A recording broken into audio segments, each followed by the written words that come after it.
Linux Mint 19 Cinnamon, donc aperçu sur VirtualBox bien sûr.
Donc là, hop, dans le menu démarrer, on s'aperçoit que le descriptif est en bas à droite de cette fenêtre. Voilà, ici.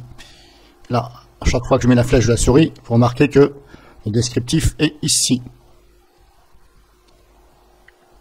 Il n'est pas au niveau de la flèche même. Bon, alors, est-ce que ça change ou pas? Personnellement, je ne fais pas de modification d'apparence, etc. Je laisse comme ça, voilà. Bon, après, il y en a qui s'amusent à changer, à télécharger sans arrêt des trucs. Bon, je vois pas... Bon, après, ils font ce qu'ils veulent, hein, mais bon. Moi, je trouve que c'est très bien comme ça, voilà. Éventuellement, je paramètre un peu, mais sinon, voilà. Donc, voilà, à quoi s'attendre. Donc, c'est un peu différent de Linux Mint 19, la version Mat, parce que la version Mat, on peut étirer, là, comme ça. Hop, on peut agrandir. Et là, on ne peut pas. Mais bon, vous voyez, c'est quand même très bien fait. Puis en plus, il n'y a pas besoin d'agrandir. Donc vous avez tout là. Bon, moi j'ai déjà désinstallé plein de logiciels, hein, parce que moi je fais le tri. Donc moi j'utilise très peu de logiciels. Donc là vous avez ça. Pour rechercher, c'est ici, voilà. C'est un peu... Hop, j'en étais où moi ici? Hop, c'est un peu... Bon, je pense que qu'on peut changer... Est-ce qu'on peut changer ça, l'apparence et tout? Je ne sais pas. Si je fais un clic droit ici...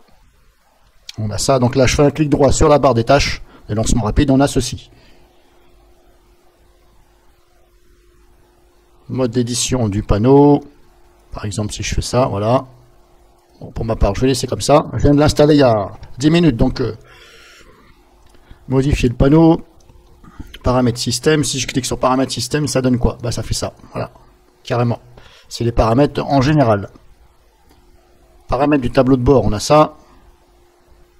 Il y a pas mal de réglages, hein. Alors notez que j'ai essayé aussi cette semaine l'Ubuntu. Eh bien figurez-vous que je l'ai désinstallé au bout de 2 jours. Parce que bah quelques bugs, 2 bugs constatés. Par exemple, j'ouvre le pare-feu. Admettons, il est ouvert, je minimise la fenêtre. Elle va se minimiser là quelque part. Je ne sais même pas où, impossible de la réouvrir. Parce que je ne la vois pas. Donc j'ai beau relancer le pare-feu, il me dit une session à chaque fois. Oh, bon, obligé de rebooter la machine. Ou obligé de passer le nettoyeur... comment il s'appelle déjà? C'était BlashBit là. Un truc comme ça. Voilà. Obligé d'utiliser BlashBit, bah, comme si c'était CCleaner, de façon à ce que ça nettoie et de pouvoir réouvrir la fenêtre du pare-feu. Donc pour l'instant, je ne conseille pas donc Linux l'Ubuntu. Voilà. Préféré donc Linux Mint. Voilà. De tout ce que j'ai essayé en Linux, honnêtement, rien ne vaut, enfin rien ne vaut, ça c'est mon avis personnel, rien ne vaut Linux Mint. Voilà.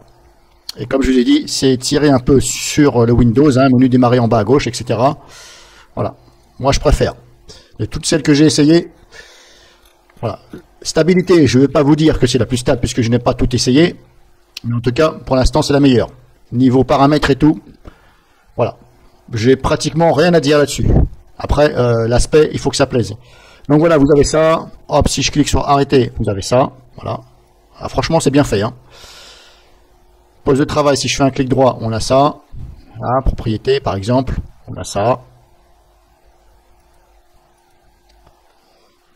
Ici en bas, un clic droit sur le volume, on a ceci. Configurer, voilà, etc. Couper le son. Si je clique sur configurer, ça fait ceci.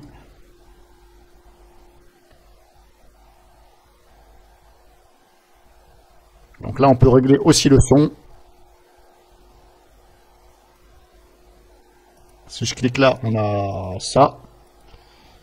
Voilà, mise à jour, hop, ça se passe comme ça. Actualiser, voilà, normalement c'est...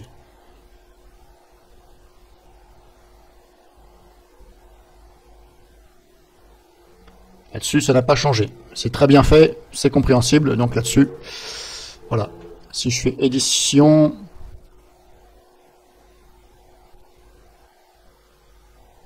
Préférences, vous avez ça. Niveau, ça c'est important de regarder le niveau. Pour ceux qui ne connaissent pas les distributions Linux, c'est important. Surtout au niveau des mises à jour. La 4, en fin de compte, c'est recommandé de l'installer une par une. À chaque fois, c'est une orange à chaque fois. Il ne faut pas sélectionner, il faut éviter. Voilà, impact sur les parties sensibles du système. Voilà, normalement, c'est conseillé d'en mettre une seule, d'en cocher une seule. Après qu'il y ait une espèce de verre, là, à moitié du verre et des verres avec une seule, normalement ça passe. Mais au niveau de la mise à jour 4, il est conseillé apparemment d'en mettre une seule, sélectionner une par une. Voilà, vous en mettez une avec du vert, ok. Une fois que c'est fait, vous resélectionnez une orange, mais jamais deux. Donc voilà, ça se passe comme ça on avait déjà vu. Alors, bien entendu, c'est pour... ça, c'était un petit plus que je vous montre. Qu'est-ce que je pourrais vous montrer d'autre? Dossier personnel. On a ça. Voilà. Ça ressemble à du Windows, Windows 10. Voilà, Windows 10, 8, 8.1, voilà. Comme le 8 et le 8.1 et le 10, c'est voilà, c'est pratiquement tiré sur le même aspect. Ça ressemble un peu à Windows. Quand vous cliquez ici, machin, bon, voilà. Ça ressemble, moi, je dis. Après, il faut, bien entendu, aimer Linux, voilà. Moi, sur mon PC physique, c'est Windows, voilà. J'utilise quasiment pas Linux. Je l'ai installé sur un PC comme ça pour voir, pour me faire la main. Et c'est un Linux, c'est Linux Mint 19. Par contre, j'ai pris la version Mat. Mais c'est pareil, que vous preniez Mat, Cinnamon ou je crois que c'est XFCE, un truc comme ça. Je sais plus. Voilà. Il y a un peu le menu démarrer qui change, voilà. Mais après, voilà, on s'y fait. Bon, voilà, grosso modo, je vous ai montré. Et c'est une distribution que je vous conseille. Après, dans le store, par exemple, voilà, je vais en profiter pour vous faire voir ça. Logiciel, c'était où déjà? Ici, vous voyez, quand vous mettez la flèche de souris, il faut regarder en bas. Ici. Bon, c'est vrai que ça fait un peu bizarre parce que normalement, c'est écrit, voilà, il y a une info. Normalement, on voit sur, dès qu'on met la flèche de souris, ça marque au niveau de la flèche de la souris. Là, c'est en bas. Bon, c'est pas trop gênant. Si je fais ça, par exemple, là, on a le store. Là, c'est ce qu'on appelle le store. C'est les logiciels Linux, spécifiques à Linux Mint. Chaque distribution a son store, on va dire. C'est un peu comme le store de Windows, grosso modo. Si par exemple ici je tape Caden Live, voilà, vous voyez qu'il ne trouve pas. Apparemment. Si, tout à l'heure il ne trouvait pas. Ça doit être les mises à jour. J'ai fait des mises à jour, il trouve. Tout à l'heure. Il ne trouvait pas. Et là, vous voyez, vous en avez deux. Donc là, c'est un peu con. Parce que on se dit en plus, laquelle je prends. Il y en a une qui est marquée Caden Live quelque chose, et l'autre Caden Live le Flatshub. Mais ceux qui connaissent pas, qu'est-ce que je fais? Ok, mais c'est laquelle la bonne version? Alors attention, je préfère vous le dire aussi que c'est pas spécialement la dernière version quand vous téléchargez dans le store. Vous pouvez vous retrouver avec la version 14 ou 15, etc. Moi, c'est ce que ça m'a fait sur mon PC. Donc j'ai été obligé de désinstaller et de la télécharger directement par le navigateur et de l'installer. C'est facile à installer. Il faut juste renommer le fichier. Donc je vais vous expliquer tout ça. Donc là, vous avez vu, on a ça. Voilà, vous avez ça. Donc là, c'est http machin.org. Ok. Et là, par exemple, on a ça. .org, mais ok, mais laquelle je prends? Pourquoi il y en a deux dans le store? C'est ça que je comprends pas. Là, j'ai jamais compris pourquoi. En plus, vous voyez, il n'y a pas marqué la version. Ah si, pardon, là c'est marqué, ok. Est-ce que là ça va être marqué?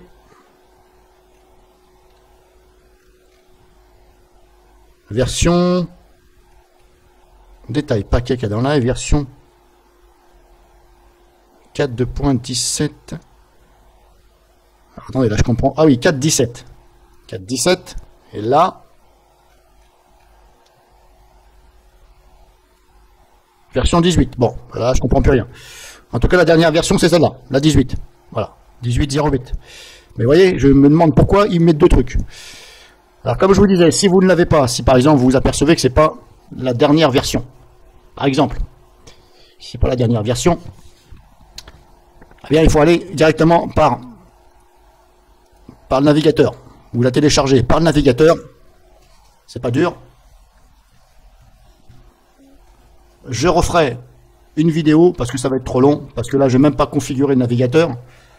Voilà, je referai une vidéo, je vais faire ça. Je referai une vidéo éventuellement pour faire voir comment on installe Kdenlive depuis le téléchargement, parce qu'il faut télécharger le fichier au bon endroit. Et après il faut lancer une commande pour l'installer. C'est super facile, mais c'est vrai que quand on ne connaît pas, même moi je connais pas toutes les commandes. Hein.